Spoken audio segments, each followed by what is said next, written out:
Un estado de shock no es algo que se produce únicamente cuando nos pasa algo malo, sino también cuando perdemos nuestra narrativa o nuestra historia, cuando nos desorientamos. Lo que nos mantiene orientados, alerta y a salvo del shock es nuestra historia. Una época de crisis como la que estamos viviendo es ideal para pensar en la historia, en la continuidad, en las raíces. Es un buen momento para situarnos en la historia de la lucha humana. La doctrina del shock.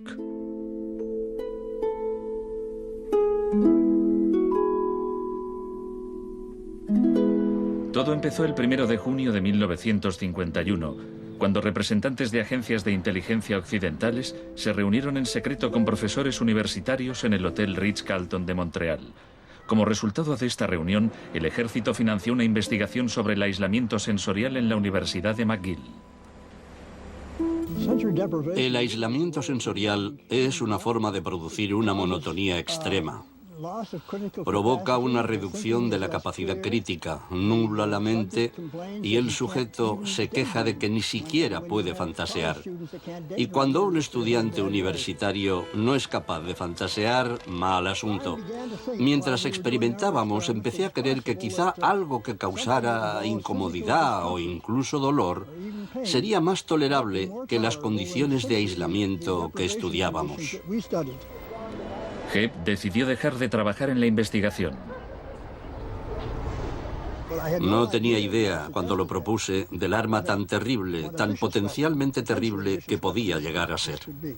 Este es nuestro momento, nuestra oportunidad. Pero los experimentos continuaron bajo las órdenes del ambicioso jefe de psiquiatría, el Dr. Ewen Cameron. Su trabajo iba mucho más allá que el nuestro. Nosotros dejábamos muy claro que el sujeto podía marcharse en el momento en que quisiera, y algunos se iban. Los pacientes de Cameron no tuvieron tanta suerte. El Allen Memorial Institute, donde trabajaba, empezó a parecer una macabra cárcel donde Cameron llevaba a cabo experimentos extraños con sus pacientes de psiquiatría. Quería borrarles la mente, dejársela en blanco, para reprogramarlos desde cero.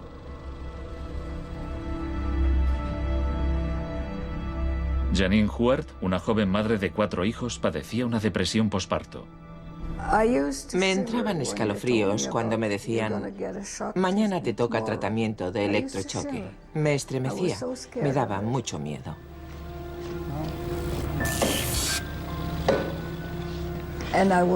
Despertaba en otra habitación, totalmente confundida y triste.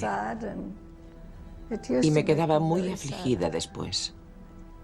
Iba por ahí caminando como una zombie. Cameron combinaba los electrochoques con las curas de sueño y la repetición de mensajes grabados. Decía: Janine, Janine, estás rehuyendo tus responsabilidades. No quieres cuidar de tu marido ni de tus hijos. Lo repetía una y otra vez. Suena como si la interrogaran. Sí, como si me interrogaran, pero ¿con qué objeto? La CIA no tardó en poner en práctica los hallazgos de Cameron. Muchas de sus técnicas figuran en el manual Kubark de interrogatorios para el contraespionaje. He aquí unos fragmentos. Es una tesis central del manual que estas técnicas son, en esencia, métodos para provocar la desviación de la personalidad. Hay un intervalo, que puede ser muy breve, de animación suspendida, una especie de shock psicológico o parálisis. Los interrogadores expertos reconocen este efecto cuando se da y saben que desde ese momento el sujeto está mucho más abierto a la sugestión, mucho más dispuesto a obedecer que justo antes de sufrir el shock. El otro Dr. Shock.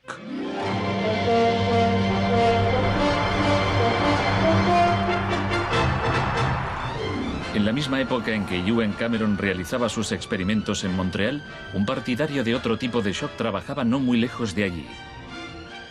Milton Friedman era profesor de economía en la Universidad de Chicago.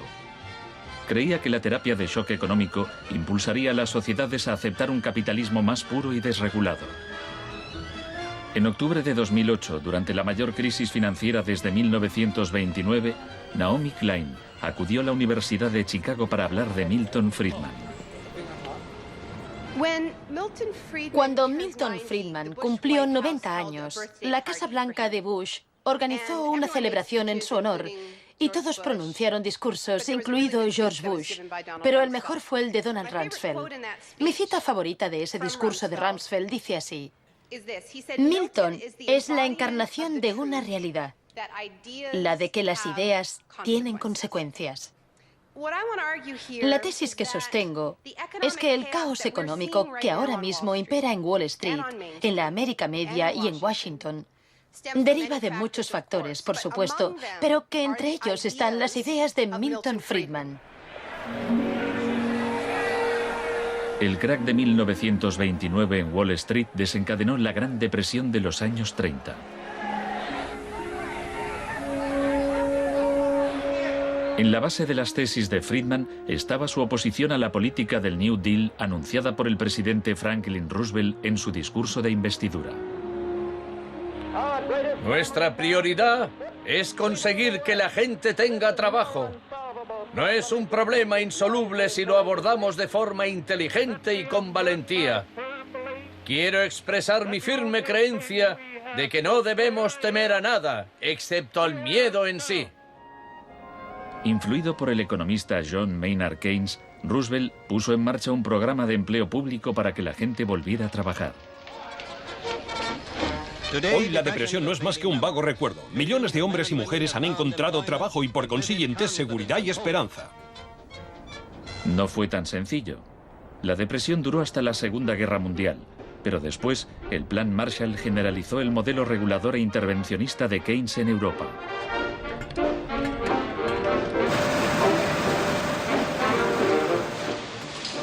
Sus principios gozaron de gran aceptación, aunque no por parte del Departamento de Economía de la Universidad de Chicago.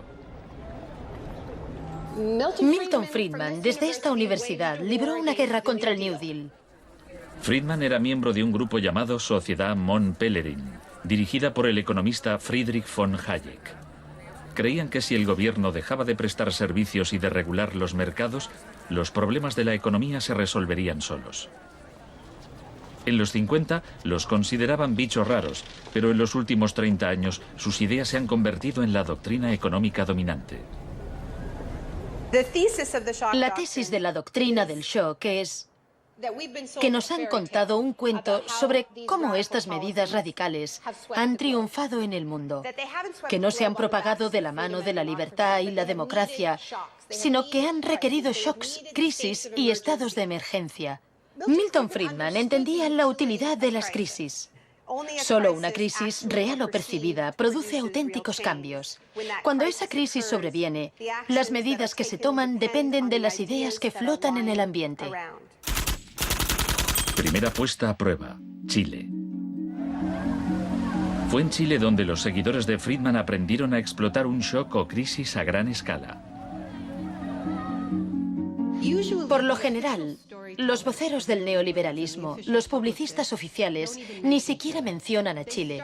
Empiezan a contar la historia a partir de Thatcher y Reagan, porque eso queda mucho mejor. En los años 50 y 60, las medidas progresistas de desarrollo en Chile eran un modelo para la zona. El gobierno invertía en salud, educación e industria. Las empresas estadounidenses temían por sus inversiones. Como respuesta, el Departamento de Estado comenzó a becar a estudiantes de Chile y el resto de Sudamérica para que estudiaran economía de libre mercado con Milton Friedman.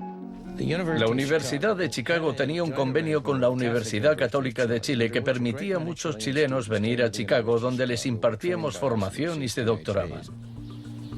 Los estudiantes regresaban a Chile a dar clases.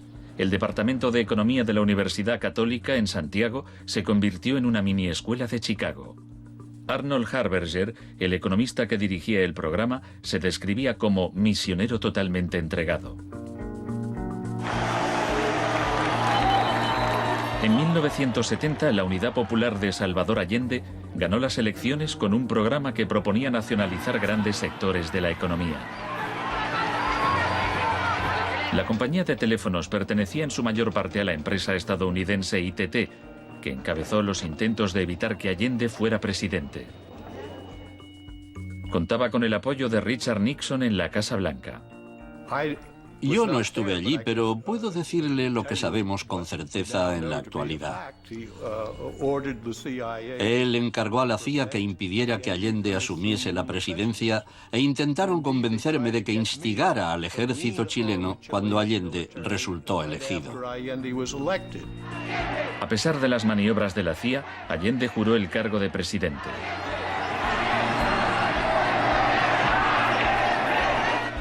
Richard Nixon ordenó al director de la CIA que hiciera gritar a la economía.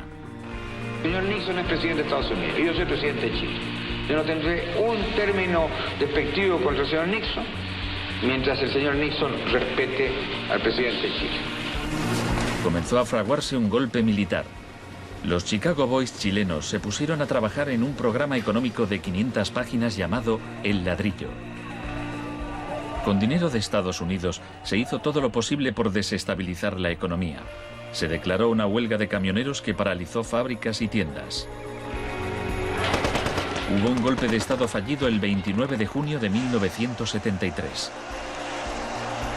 Después, el 11 de septiembre, bajo el mando del general Pinochet, el ejército asaltó el Palacio Presidencial. El shock de la guerra. Chile había disfrutado durante 41 años ininterrumpidos de un régimen democrático que estaba siendo derrocado por medio de la violencia. Para Pinochet y sus partidarios el golpe era una guerra, y desde luego estaba concebido para parecerlo. Fue el precursor chileno de la doctrina militar de shock y pavor.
Fuerzas Armadas y de Orden, solo bajo la inspiración patriótica de sacar al país del caos que en forma aguda lo estaba precipitando el gobierno marxista de Salvador Allende. Los Chicago Boys entregaron a Pinochet el ladrillo, su plan económico.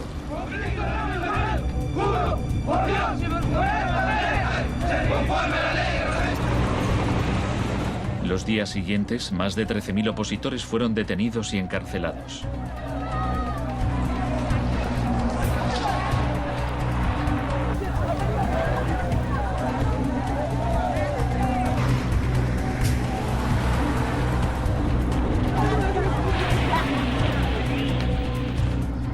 Recluyeron a miles de presos en el Estadio Nacional y a muchos los torturaron. El mundo fijó su mirada en Chile. ¿Cuántas personas? Agarrado, más de 5.000. 10.000 personas, como 10.000 hay.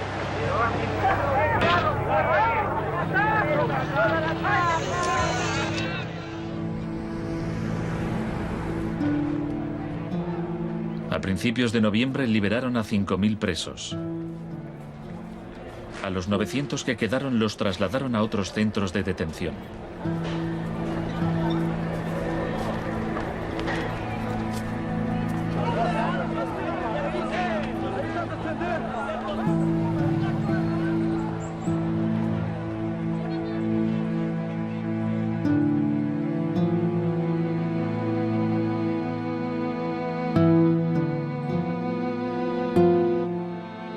Menos de un mes después, la FIFA dejó a Chile jugar una eliminatoria para el Mundial de Fútbol en ese mismo estadio. Su rival, la Unión Soviética, se negó a jugar allí, así que se permitió a Chile marcar en portería vacía y clasificarse para el Mundial de 1974. Porque fueron tocando sin adversarios al otro lado. El shock económico. Aprovechando el estado de shock de la población, Pinochet impuso las medidas recomendadas por los Chicago Boys, suprimió el control de precios, privatizó empresas estatales, eliminó aranceles de importación y redujo el gasto público. Más tarde, Friedman reconoció abiertamente la importancia del experimento chileno. Se trataba del primer caso en que un avance hacia el comunismo daba paso a un avance hacia el libre mercado. No dio resultado. Al cabo de un año había una inflación del 375% anual, la más alta del mundo. Así que en marzo de 1975, Arnold Harberger y Milton Friedman volaron a Santiago. Empleó una expresión que nunca se había utilizado en el contexto de una crisis económica mundial. Exigió un tratamiento de shock. Dijo que él era como un médico que iba a ayudar a un país asolado por una epidemia y simplemente recetaba el remedio. Friedman escribió que el general Pinochet se mostraba receptivo a la idea de un tratamiento de shock, aunque era evidente que le preocupaba el paro temporal que podía causar.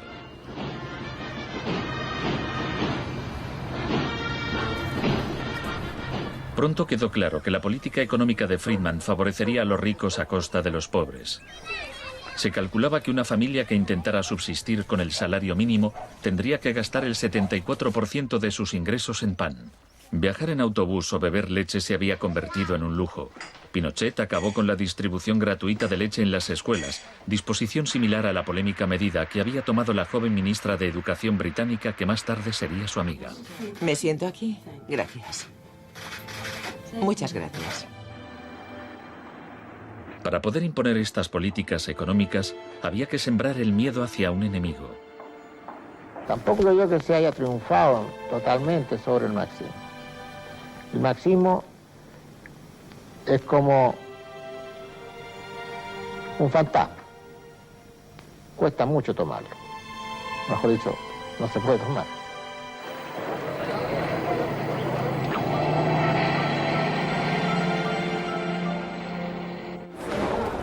Según Friedman y Harberger, la economía de libre mercado era indisociable de la libertad y la democracia. Pero en Chile, donde sus ideas se estaban aplicando en el contexto de una dictadura militar, no era así. Muchos latinoamericanos veían una relación directa entre los shocks económicos que empobrecían a millones de personas y las torturas infligidas a quienes creían en una sociedad distinta. Orlando Letelier era uno de ellos. Letelier había sido embajador de Allende en Washington. Pasó un año en una de las cárceles de Pinochet antes de exiliarse en Estados Unidos. En 1976, Letelier escribió: el plan económico tenía que imponerse por la fuerza, y en Chile esto solo podía conseguirse por medio de miles de asesinatos, el establecimiento de campos de concentración por todo el país y el encarcelamiento de más de 100.000 personas en 3 años.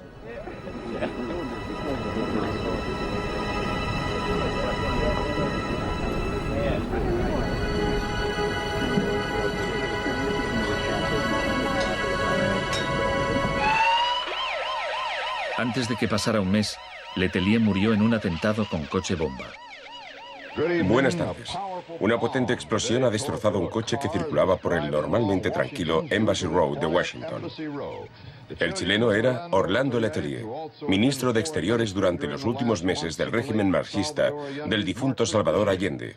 Damos paso a Richard Roth. Michael Townley, miembro de la policía política secreta de Pinochet, estaba detrás del atentado. Había entrado en Estados Unidos con pasaporte falso y la CIA estaba al corriente de ello. Michael, buenas noches. Buenas noches, Pablo. La opinión del Poder Judicial chileno, ¿hay confianza en él? Mire, yo confío plenamente en la justicia chilena, como patriota y luchador antimarxista y juntista por sobre todas las cosas. Pese a su confianza, Townley fue extraditado a Estados Unidos y condenado por el asesinato de Letelier. Pinochet gobernó Chile como dictador durante 17 años. Pero en una entrevista en que se sinceraba, Harberger seguía negándolo. Un gobierno represivo no puede durar mucho tiempo en el marco de un sistema de auténtica libertad económica. El año del asesinato de Orlando Letelier se le concedió a Friedman el Premio Nobel de Economía. Saben, tienen una idea totalmente deformada de lo que pasó. Les explicaré un par de cosas. En primer lugar, universidades chilenas me ofrecieron 2 títulos honoríficos antes de que yo viajara allí. Rehusé aceptarlos porque dichas universidades se financiaban en parte con fondos públicos y yo no quería dar en ningún caso la impresión de que apoyaba el régimen político de Chile. No soy representante de Chile, no soy asesor de Chile, ni tengo responsabilidades para con el gobierno de Chile.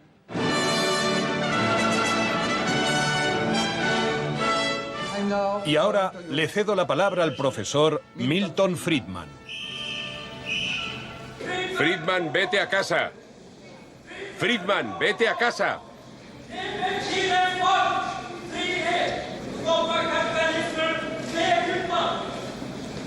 Lamento este incidente. Podría haber sido peor.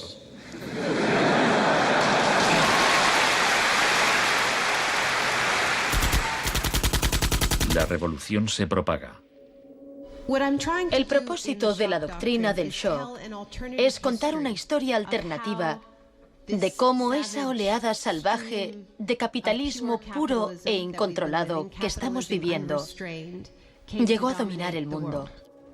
Chile no fue el único país de Sudamérica que adoptó las políticas de la Escuela de Chicago. Los seguidores de Friedman ocupaban cargos clave en Brasil y asesoraban el gobierno de Uruguay. Entonces, el 24 de marzo de 1976, un golpe militar derrocó al gobierno de Isabel Perón en Argentina. Una junta de 3 generales tomó el poder bajo el mando del general Videla. Los Chicago Boys accedieron a puestos económicos relevantes en el gobierno militar. Aprovecharon la oportunidad para introducir importantes reformas económicas y sociales. Un año después del golpe, los sueldos habían perdido el 40% de su valor, se cerraban fábricas y la pobreza se disparó. Como en Chile, hubo que aterrorizar al pueblo para que aceptara estas medidas económicas. Videla aprendió de la experiencia de Pinochet. Adoptó la táctica de hacer desaparecer personas. Para equilibrar el terror público y privado, llevaban a cabo los secuestros en plena luz del día y después siempre podían negarlos. Fue necesario cumplimiento de la misión que la nación le tiene asignada, articular la defensa de la sociedad argentina. Las reglas de esta guerra no convencional, que no buscamos ni provocamos, son distintas. Muchas de las técnicas empleadas por los militares chilenos y argentinos las habían aprendido en la Escuela de las Américas dirigida por Estados Unidos. Enseñaban técnicas de tortura. Violar a la víctima, desnudarla, herirla con objetos punzantes, romperle extremidades, sacarle los ojos, marcarla a fuego. En Latinoamérica hay regímenes que violan hoy en día los derechos humanos. Practican asesinatos políticos, torturas, deportaciones, encarcelamientos sin juicio, que son técnicas aprendidas en este centro. Quizás sea así. Si me dice que lo que enseñamos aquí se ha llevado a la práctica, no se lo negaré. El uso de la tortura contra un soldado enemigo conocido para obtener algún tipo de ventaja militar me parece justificable y acertado. Ir más allá, utilizar las técnicas de tortura solo para intimidar a la gente, es un grave error, poco ético e inmoral. Pero en Argentina y Chile estas técnicas no solo se emplearon con soldados o terroristas, sino con estudiantes y sindicalistas, con todo aquel que se opusiera a la política de libre mercado del régimen.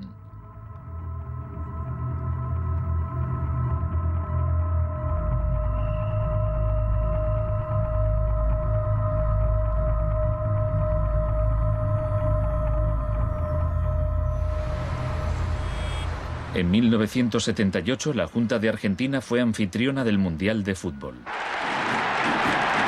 La final se jugó en un estadio que estaba aproximadamente a 1 kilómetro del mayor centro de detención del país, donde había miles de presos en cámaras de tortura. Decir que con los goles, con el grito de gol, se tapaba la voz de los secuestrados, los gritos de los secuestrados era una realidad. Organización extraordinaria, miles y miles de banderas, miles y miles de gargantas embronquecidas, 25 millones de argentinos que tienen un solo color, el celeste y blanco. El fútbol ha hecho el milagro del país, de este maíz maravilloso que nos siguen atacando a aquellos que... Argentina llevó su régimen de terror un paso más lejos que Chile. Entre los desaparecidos había cientos de mujeres embarazadas a quienes les permitieron dar a luz antes de asesinarlas. De todas aquellas mujeres que estaban embarazadas, les permitieron tener a sus hijos para una vez que nacieran sacárselos. Y eso sucedió con 500. Yo soy uno de esos 500. Esos niños, muchos de los cuales fueron criados por familias afines al ejército, eran un escalofriante recordatorio del proyecto de la Junta de rehacer toda la sociedad.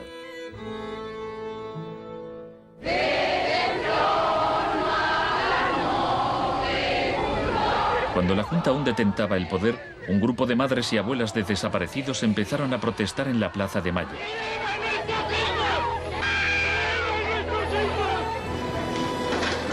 Como detectives buscaron a los niños perdidos. Tras la caída de la Junta, localizaron a algunos y los reunieron con sus familias.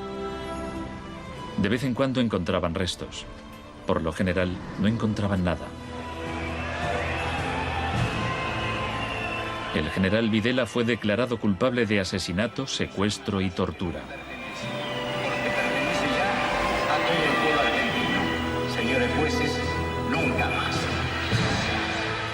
Se le condenó a cadena perpetua.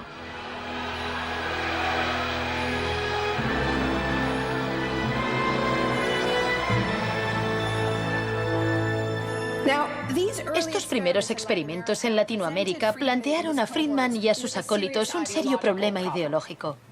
Friedman había prometido que sus medidas no solo enriquecerían aún más a la élite, sino que crearían la sociedad más libre posible, que aquella era una guerra contra la tiranía, que el capitalismo y la libertad iban juntos. Sin embargo, vemos que en los 70 los únicos países que ponían en práctica esas ideas eran dictaduras militares. Nixon había dado todo su apoyo a la imposición de ese liberalismo brutal por parte de las dictaduras sudamericanas. En cambio, el caso de la política económica dentro de Estados Unidos, donde Nixon se estaba jugando la reelección, era harina de otro costal. La Escuela de Chicago y el mundo anglosajón. Friedman mantenía una relación cordial con Nixon. Varios de sus colegas y discípulos de la Escuela de Chicago obtuvieron cargos en el gobierno. Entre ellos Donald Rumsfeld. Con la ayuda de Dios. Enhorabuena. Gracias. En 1971, en plena depresión económica, Nixon dejó a un lado las ideas de Friedman e instauró una política de control de precios y salarios. Puso a Rumsfeld al cargo. Es en esencia una cuestión de oferta y demanda. Hace tiempo que me opongo al control de salarios y precios. Creo que implica la injerencia del gobierno en la libertad individual y me parece intolerable. La política keynesiana tuvo éxito y Nixon salió reelegido con una victoria aplastante. Fue un duro golpe para Friedman. Más tarde, en 1979, Margaret Thatcher fue elegida primera ministra en Gran Bretaña. Su gurú intelectual era el viejo mentor de Milton Friedman, Friedrich von Hayek. Poco más de un año después, Ronald Reagan ganó las elecciones presidenciales de Estados Unidos. Ahora, tanto Gran Bretaña como Estados Unidos estaban en manos de friedmanitas declarados. El programa con que Margaret Thatcher llegó al poder se basaba en 4 puntos: recortar el gasto público, bajar los impuestos, reducir el número de empresas estatales o paraestatales, desregular la industria e introducir una política monetaria moderada y estable para combatir la inflación. Durante sus primeros 3 años en el poder, el paro se duplicó en ciertos sectores, lo que provocó oleadas de huelgas. El índice de popularidad de Thatcher cayó hasta el 25%. Estallaron disturbios en las principales ciudades británicas. Hasta los admiradores de Thatcher albergaban ciertas dudas. Los resultados económicos de la administración Thatcher son desiguales.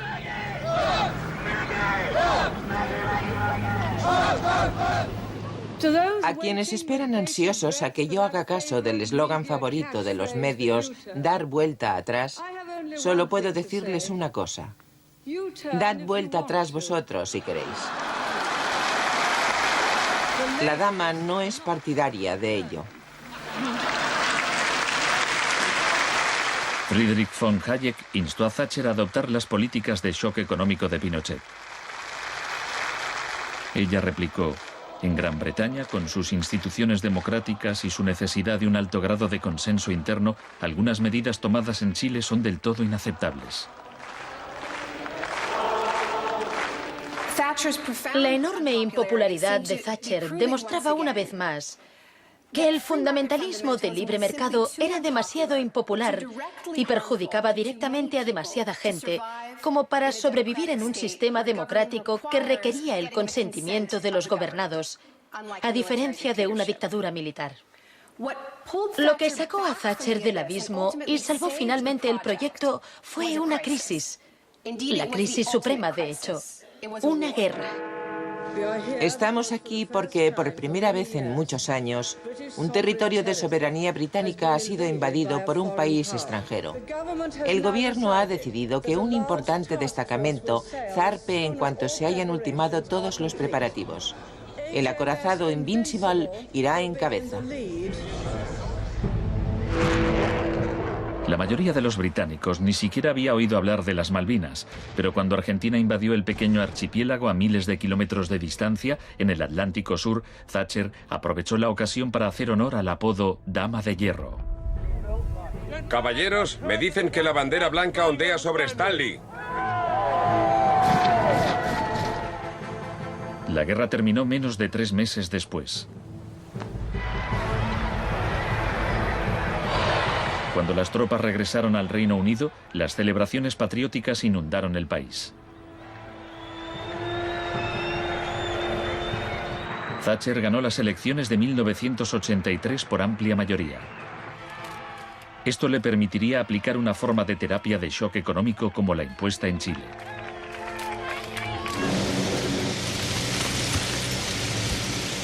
La organización de trabajadores más poderosa del país era el Sindicato Nacional de Mineros. Cuando la Junta Nacional del Carbón anunció el cierre de minas, los mineros declararon la huelga. Zonas del centro de Londres están paralizadas por miles de mineros y simpatizantes que se manifiestan por la ciudad en favor de la huelga de mineros, la más larga y feroz jamás vivida en Inglaterra desde 1926, así como la más costosa. La huelga duró casi un año. Thatcher empleó todos los medios a su disposición para acabar con el sindicato.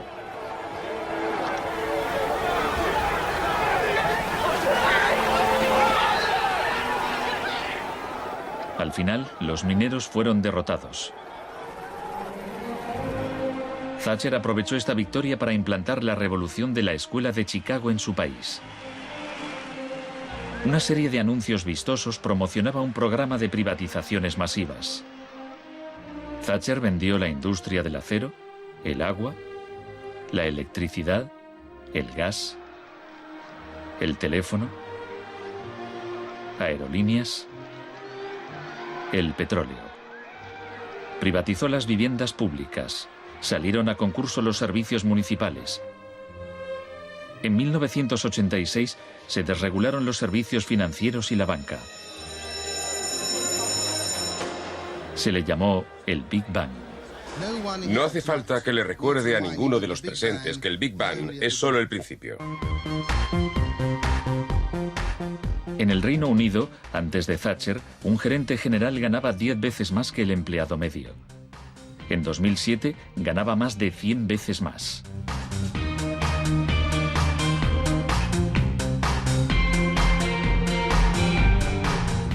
En Estados Unidos, antes de Reagan, los gerentes generales ganaban 43 veces más que el empleado medio. En 2005 ganaban más de 400 veces más. Friedman reconocía abiertamente que Thatcher y Reagan estaban haciendo mucho por difundir la doctrina de la Escuela de Chicago en el mundo. Por aquí, señor Reagan. He pensado que debía colocarse aquí. La coincidencia en el tiempo de los mandatos de Thatcher y Reagan fue sumamente importante para la aceptación pública en todo el mundo de un enfoque distinto de la política económica y monetaria. Muchas gracias. Voy a describirles un plan y una esperanza a largo plazo. Que el avance de la libertad y la democracia relegue al marxismo-leninismo al basurero de la historia, tal como ha hecho con otras tiranías que coartan la libertad e impiden que la gente se exprese. Más allá del telón de acero. Todos conocemos el cuento de hadas sobre la caída del comunismo.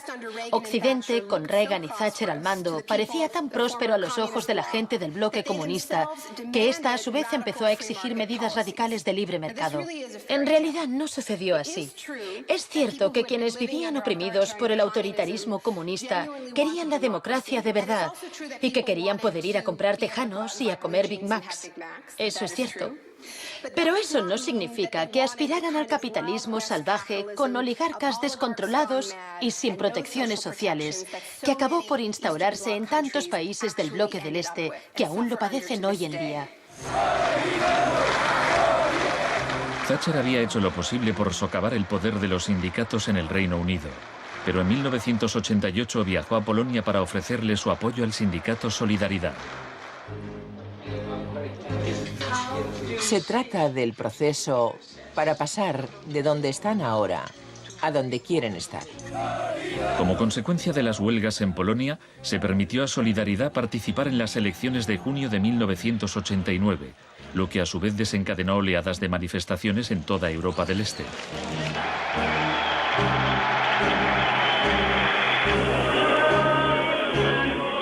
En épocas anteriores, la Unión Soviética había utilizado la fuerza para aplastar los movimientos democráticos. Pero ahora la URSS tenía un líder distinto, Mikhail Gorbachov, impulsor de la glasnost y la perestroika. Hablaba de una tercera vía, de una transición gradual hacia una socialdemocracia a la escandinava, algo a medio camino entre el capitalismo de libre mercado y el comunismo. Gorbachov cautivó al público y los políticos de Occidente. Es un líder audaz, decidido y valiente.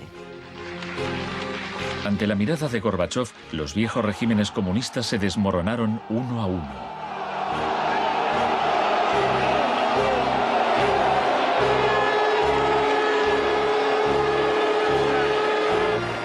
A finales de año, el símbolo más famoso de la división de Europa fue derribado.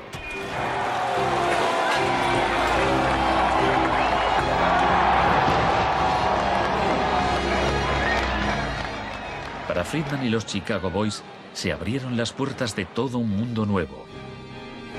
En la Unión Soviética, Gorbachov quería reformar la economía rusa poco a poco. En 1991, Gorbachov asistió como invitado a la cumbre del G7 en Londres.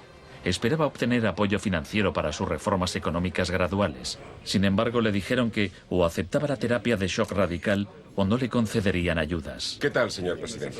¿No está demasiado cerca? El mes siguiente se produjo un intento de golpe de Estado contra él. Miembros del sector duro del Partido Comunista pusieron a Gorbachov bajo arresto domiciliario en su casa de veraneo de Crimea. Los tanques rodearon la Casa Blanca, el Parlamento ruso.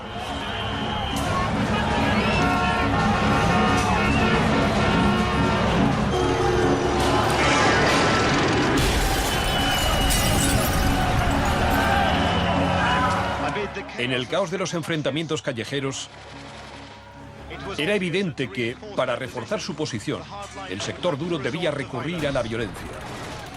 Estos choques entre el pueblo y las fuerzas del orden son algo nunca visto desde los tiempos lejanos de la Revolución Rusa.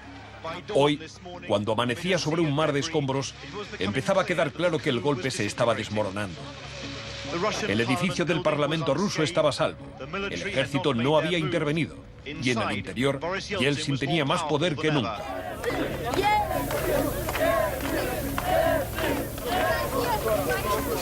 Fue un momento estelar para Yeltsin.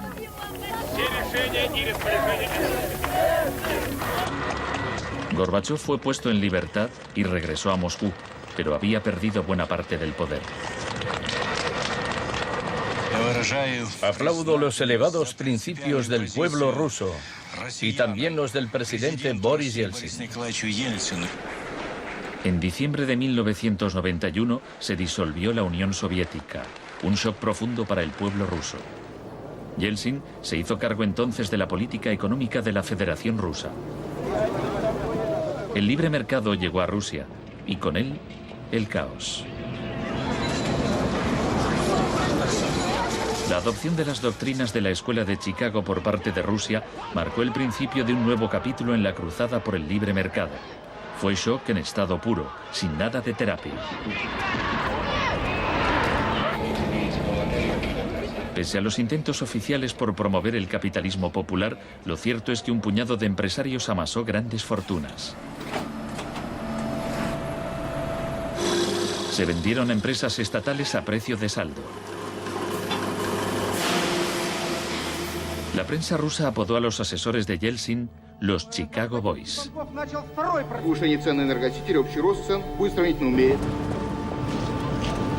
Gracias a la terapia de shock de Yeltsin, en 1992 los rusos consumían un 40% menos que en 1991.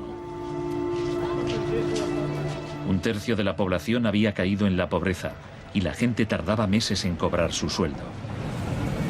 Según las predicciones de un experto, 140 millones de rusos pronto vivirán bajo el umbral de la pobreza.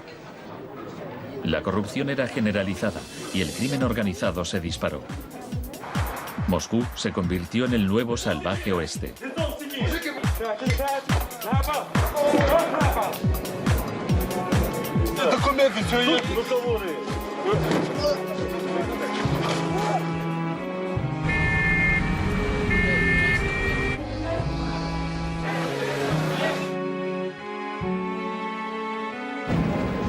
La mayoría de los rusos se oponía a que el radicalismo de los Chicago Boys se implantase en su país.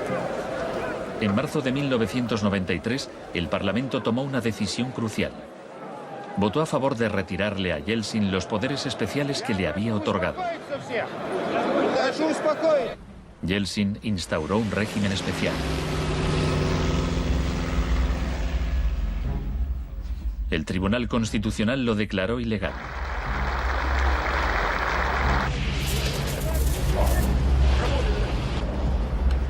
El 21 de septiembre, Yeltsin, al estilo Pinochet, disolvió el Parlamento. A partir de hoy quedan suspendidas las funciones legislativas, administrativas y de control del Parlamento de la Federación Rusa. Occidente puso su influencia al servicio de Yeltsin. Creemos que Boris Yeltsin es la mayor esperanza para la democracia en Rusia. 2 días después, el Parlamento votó a favor de destituir a Yeltsin por 636 votos a 2.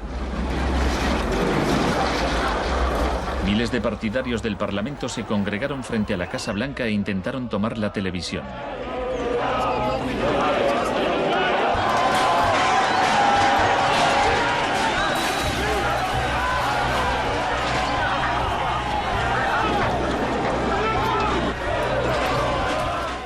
Parecía que los defensores del Parlamento iban ganando.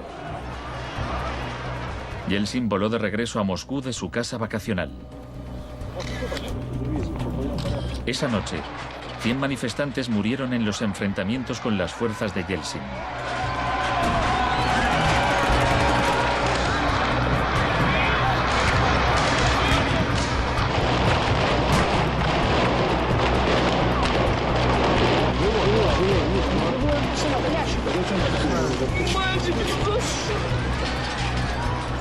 El 4 de octubre, Yeltsin ordenó al ejército que atacara la Casa Blanca y bombardeara el mismo edificio que él había defendido 2 años antes. ¿No lo entendéis? ¡Son asesinos!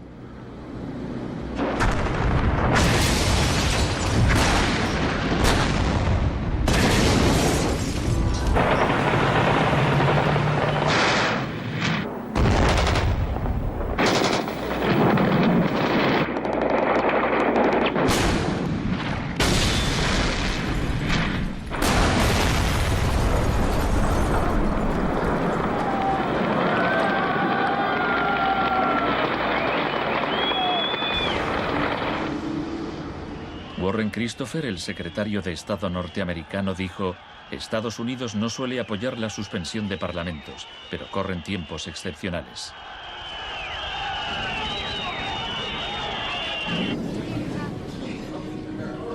Yeltsin había conseguido el poder absoluto. Asesorado por sus Chicago Boys, practicó un capitalismo de amigotes. Se pusieron a la venta más industrias estatales, y así nació una nueva clase de empresarios multimillonarios con influencia política, los oligarcas. En 1998, el 80% de las granjas rusas estaba en quiebra y 70.000 fábricas estatales habían cerrado. En 8 años, el número de pobres había aumentado en 72 millones, mientras Moscú pasaba a ser la ciudad del mundo con más multimillonarios.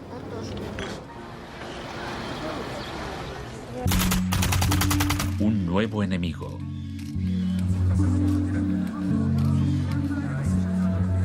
Buenas tardes, gracias por venir. Es un honor para mí anunciarles que voy a proponer a Donald Rumsfeld como secretario de Defensa. Estoy deseando servir de nuevo a mi país. Rumsfeld ya había sido secretario de Defensa en el gobierno de Gerald Ford. En ese entonces, el enemigo a temer era la Unión Soviética. No afirmo que nos estén invadiendo los rusos, sino sus tendencias. No digo que midan 3 metros, sino que medían 1,60 m, ahora 1,80 m y siguen creciendo. Ahora había un nuevo enemigo más cerca de casa. El 10 de septiembre de 2001, Rumsfeld expuso en un discurso sus planes para privatizar parte del ejército de Estados Unidos. Milton Friedman se habría sentido orgulloso. Decía: hoy hablaré de un adversario que representa una amenaza, una grave amenaza para la seguridad de Estados Unidos. Dicho adversario es uno de los últimos bastiones de la planificación central. Gobierna a golpe de planes quinquenales. Podría parecer que este adversario es la antigua Unión Soviética, pero ese enemigo ya no existe. Tenemos a este adversario mucho más cerca. Es la burocracia del Pentágono. Hoy le declaramos la guerra a la burocracia. Al día siguiente, el vuelo 77 de American Airlines se estrelló en el Pentágono y mató a 184 personas.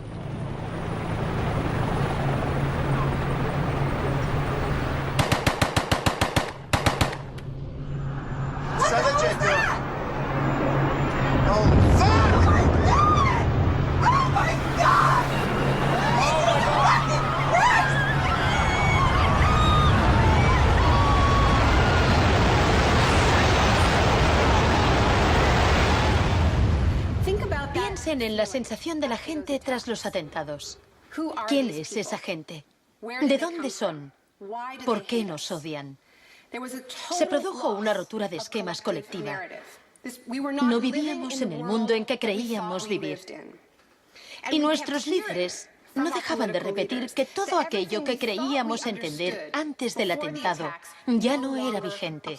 Se acuñó una nueva frase, mentalidad pre-11S. Lo que ocurrió en ese momento fue que surgieron teorías nuevas por arte de magia sobre un choque de civilizaciones. De pronto, ese era el mundo en que vivíamos. Resultó que había un eje del mal y que estábamos librando una guerra contra el terrorismo. Esta guerra abstracta e imposible de ganar ha tenido enormes consecuencias económicas. Antes de 2001, la seguridad nacional apenas podía considerarse una industria. Hoy en día es más importante que las industrias del cine y la música juntas. Entre el 11 de septiembre de 2001 y el año 2006, el Departamento de Seguridad Nacional pagó $130.000 millones a contratistas privados. Este es el complejo del capitalismo del desastre, una nueva economía basada en el miedo. Será una batalla monumental entre el bien y el mal. La guerra contra el terrorismo, primera parte. La mejor defensa contra el terror es una ofensiva global contra él, allí donde esté. La primera fase de esta guerra fue el bombardeo de Afganistán.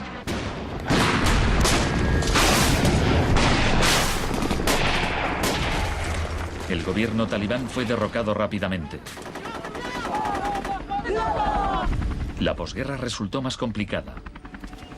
Nuestra lucha contra el terrorismo empezó en Afganistán, pero no acaba allí. Buscamos sobre todo detenidos que nos sirvan para extraerles información.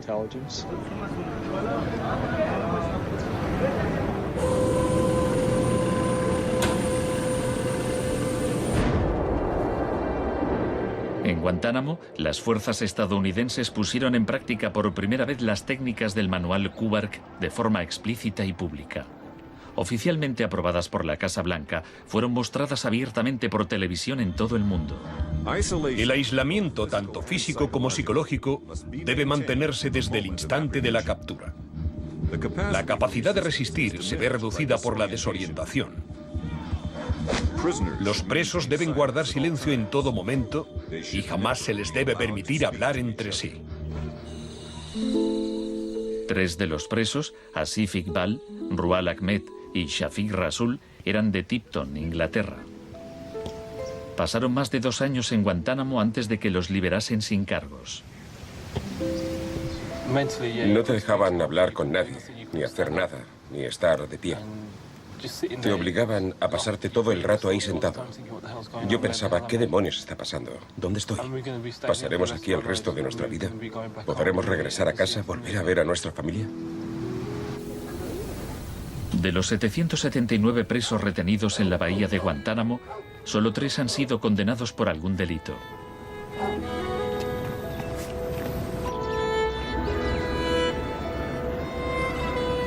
Lo único que sé a ciencia cierta es que son mala gente. Era un mensaje para todo el mundo, un mensaje muy claro. Esto es lo que te pasa si te interpones en nuestro camino. La guerra contra el terrorismo, segunda parte. La guerra contra el terrorismo no se libra contra un solo hombre o contra un solo país. Se alegaron muchas justificaciones para la invasión de Irak. Pero si Estados Unidos realmente hubiera querido invadir un país que presuntamente albergaba a líderes de Al-Qaeda, tenía armas nucleares y vendía tecnología nuclear a otros países, Pakistán habría sido la opción más obvia. Tenía contactos estrechos con los talibán y el poder estaba en manos de un dictador militar. En cambio, George Bush eligió como objetivo Irak, el país con la tercera mayor reserva de petróleo del mundo.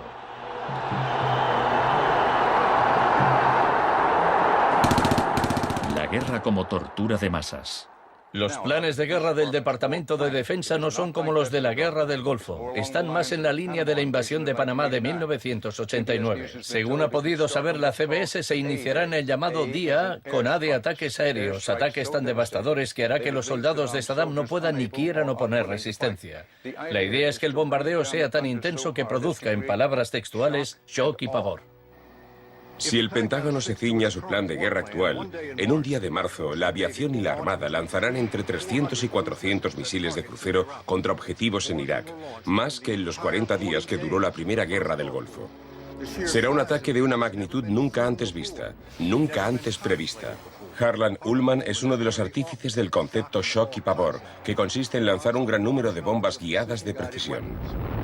Esto produce un efecto inmediato, como el de las bombas nucleares de Hiroshima. No es cuestión de días o de semanas, sino de minutos.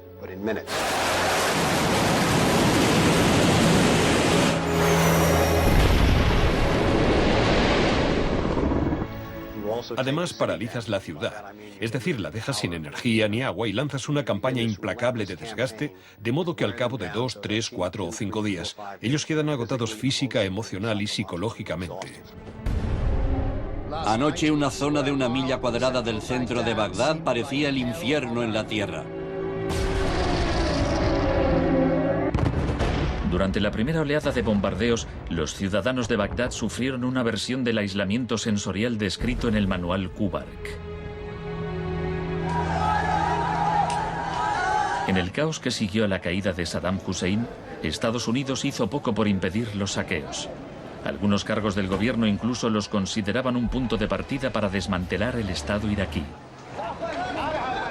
John Agresto, encargado de reorganizar la educación superior, veía el saqueo de escuelas como una oportunidad para empezar de cero.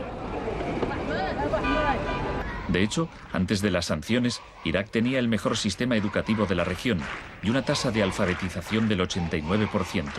En cambio, en Nuevo México, estado natal de Agresto, el 46% de los ciudadanos eran analfabetos funcionales. En Irak se aplicaron 3 formas de shock distintas que actuaban a la vez y se complementaban entre sí. Estaba el shock de la guerra, seguido de inmediato por la terapia de shock económico impuesta por Paul Bremer. Y como la resistencia a esa transformación económica, a ese shock económico rápido iba en aumento, se aplicó el shock de la represión y la tortura. 3 clases de shock distintas. El shock económico.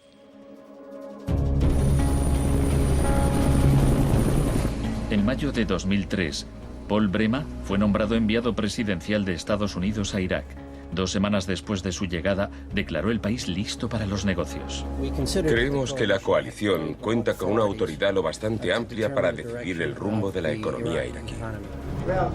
Bremer sabía poco sobre Irak, pero mucho sobre el capitalismo del desastre.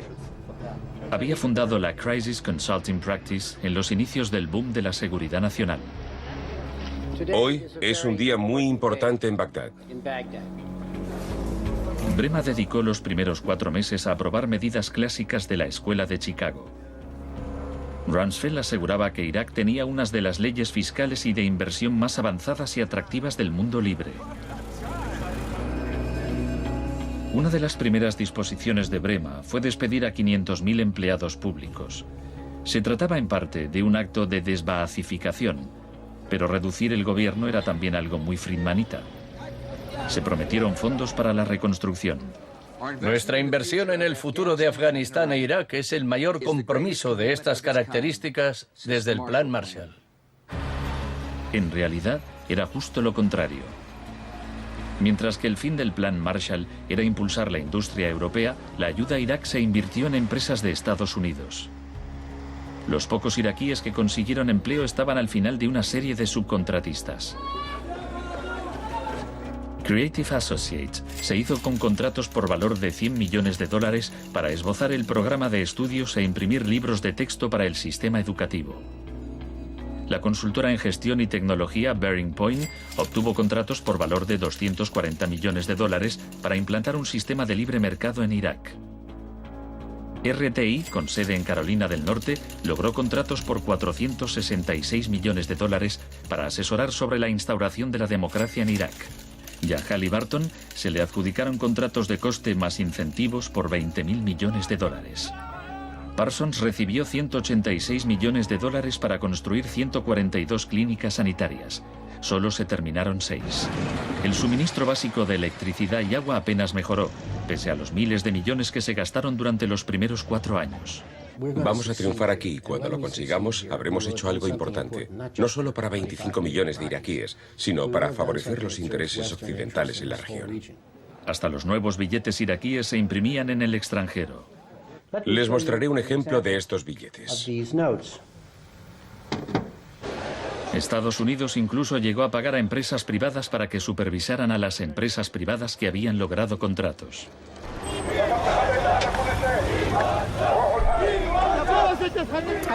Estuve en Bagdad en 2004, cuando empezaban a cometerse atentados con frecuencia. De hecho, la noche en que llegué, una bomba estalló muy cerca del hotel. Pero lo que más me impactó entonces fue que, a pesar de la violencia y del caos, los iraquíes salieron a la calle a protestar al día siguiente.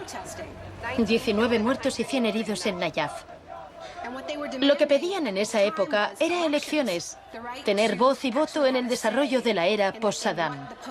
En los primeros días de la ocupación, las protestas eran pacíficas, pero a medida que pasaba el tiempo, como las protestas no daban resultado, cada vez más iraquíes se unían a la resistencia armada.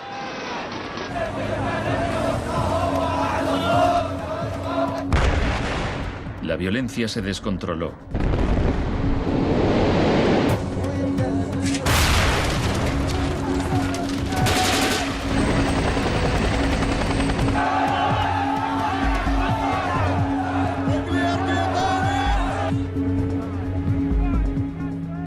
había ocurrido en Sudamérica 3 décadas antes, se dejaban cuerpos en la cuneta a modo de advertencia. Eran los desaparecidos de Irak.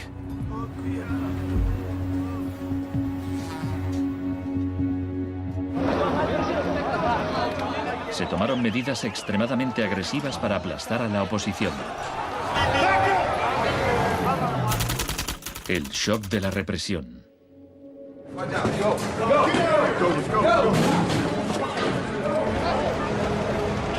Durante los primeros 3 años y medio de la ocupación, se capturó a 61.500 iraquíes.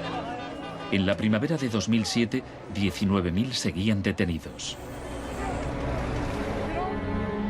En prisión los interrogaban con técnicas derivadas de las que ideó la CIA, basándose en los experimentos realizados por Ewen Cameron en los años 50.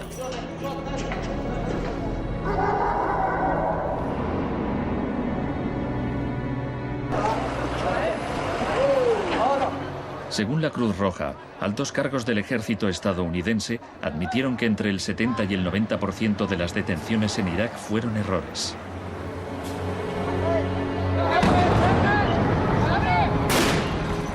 Aunque el caos que reina en el país parezca un fracaso de la terapia de shock, en Irak el capitalismo del desastre ha florecido. El desastre en sí era una buena oportunidad para hacer negocio.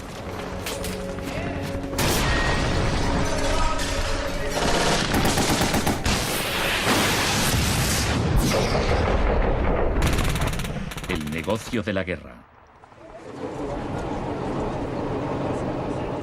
El gasto militar de Estados Unidos prácticamente se ha duplicado desde 2001. Se acerca a los 700.000 millones de dólares al año.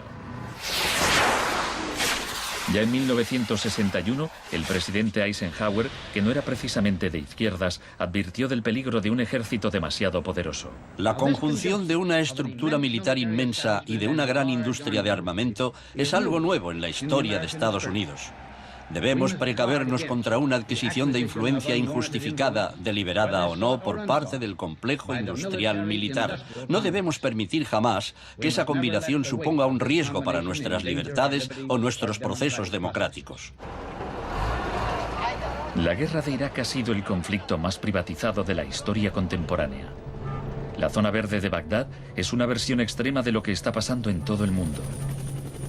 Se trata de una zona privada y segura, protegida del caos exterior.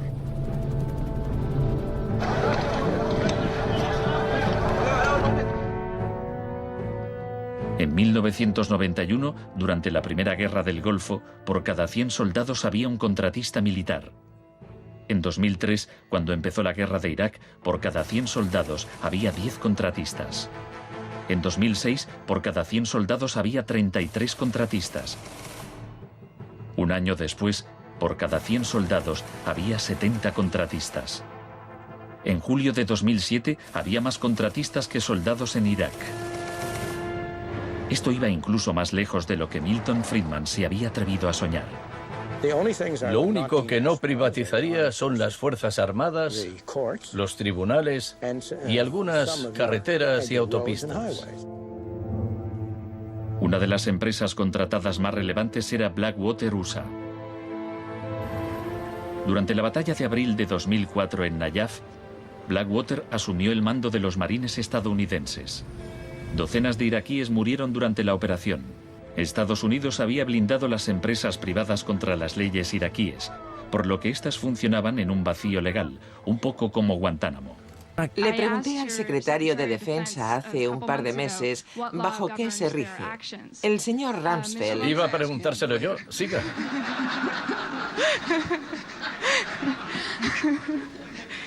¡Socorro!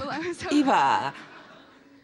Del mismo modo que la terapia de shock de Cameron dejaba a los pacientes confundidos y deshechos, los múltiples shocks infligidos a Irak redujeron al país a un estado de anarquía y violencia sectaria. En la época en que ejecutaron a Saddam, en 2006, morían 1000 iraquíes por semana.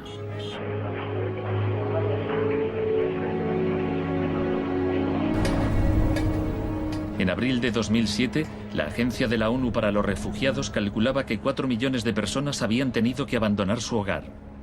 cientos de miles de iraquíes habían muerto. Creo que los historiadores escribirán con toda claridad que hicimos algo extraordinario y noble aquí.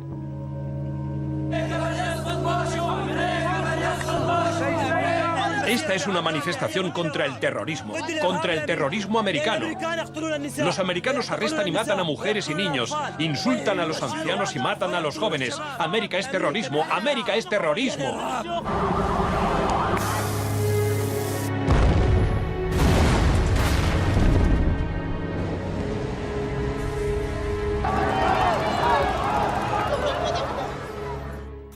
Un mundo de zonas verdes y rojas.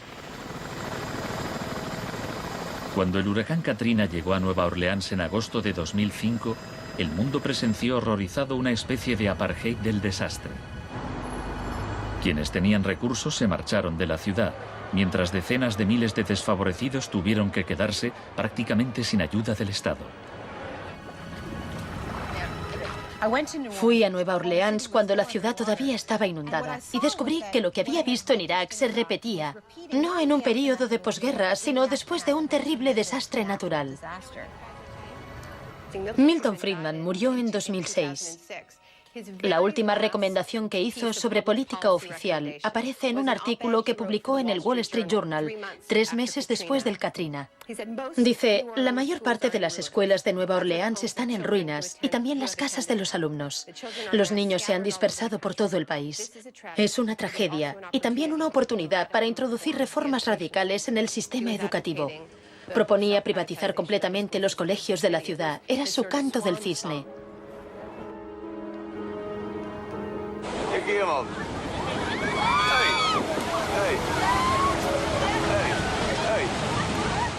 Fui testigo de un proceso similar en Sri Lanka, en los días que siguieron al tsunami de 2004. A gente que había vivido en la costa desde hacía generaciones se le impidió volver a fin de poder privatizar los terrenos y venderlos a hoteles de lujo.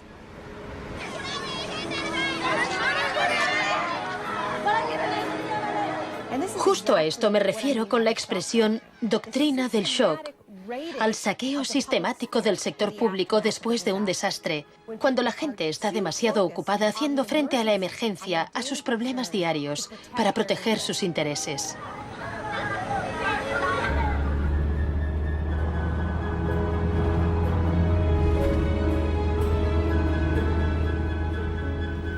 Tal vez el primer acto de resistencia sea negarnos a impedir que borren la memoria colectiva. En 2008, Naomi Klein visitó Villa Grimaldi con Isabel Morel, viuda de Orlando Letelier. Villa Grimaldi es un monumento a la crueldad del régimen de Pinochet y a su posterior derrota. Villa Grimaldi fue el principal centro de tortura mientras se buscaba implementar la política de shock económico. Esta es la que tú señalas en el libro como las casas de uno por uno donde estaban los detenidos en Villa Grimaldi. No le tenía ningún cariño a Pinochet, pero considero que fue nuestro maestro en muchos sentidos. Aprendimos qué era el mal.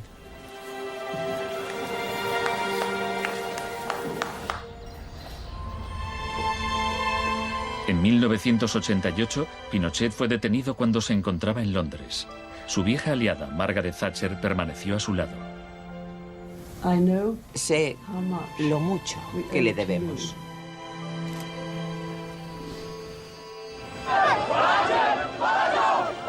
Hicieron falta 30 años para que el experimento económico que Pinochet fue el primero en probar diera la vuelta al mundo hasta Irak.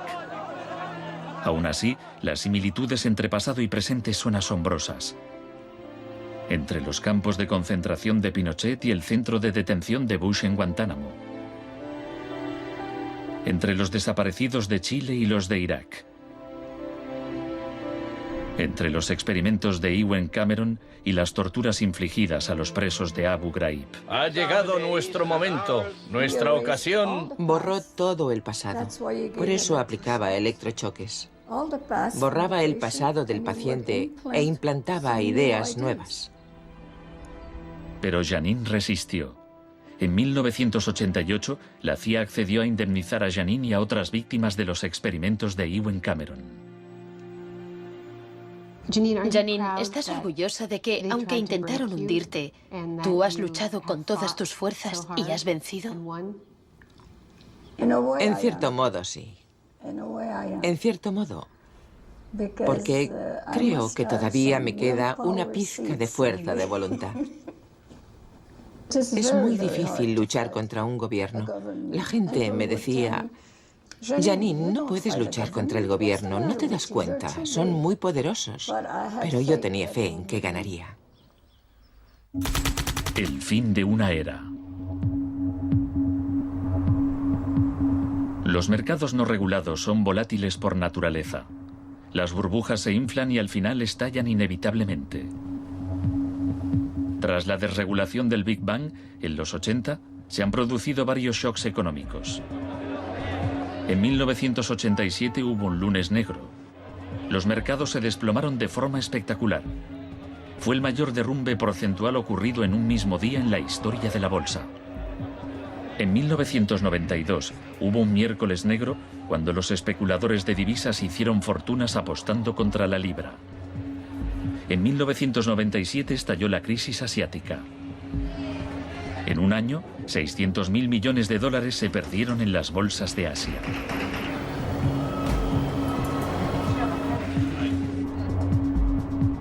Y finalmente, en septiembre de 2008, los mercados financieros implosionaron. El mercado no está funcionando correctamente. Ha habido una pérdida generalizada de confianza.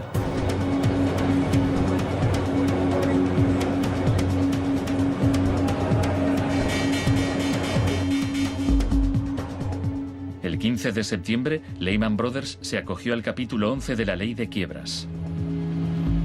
Solo una semana después, se anunció que los empleados de sus oficinas en Nueva York cobrarían 2.500 millones de dólares en primas. Se calcula que empresas de Wall Street pagaron 18.400 millones en primas el año del crack.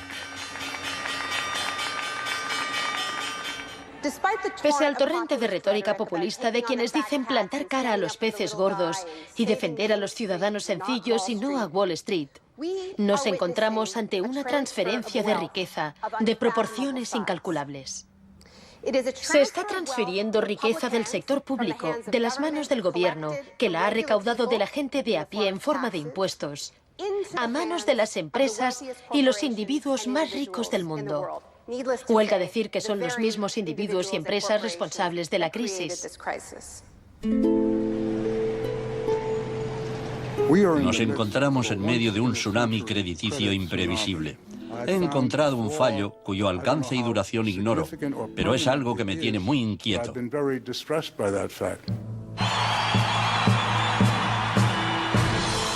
Estados Unidos, la crisis financiera propició la victoria de Obama. El país quería cambiar de rumbo. ¡Hola, Chicago! Esta crisis está claramente considerada por casi todo el mundo un resultado directo de esta ideología concreta de la desregularización y la privatización.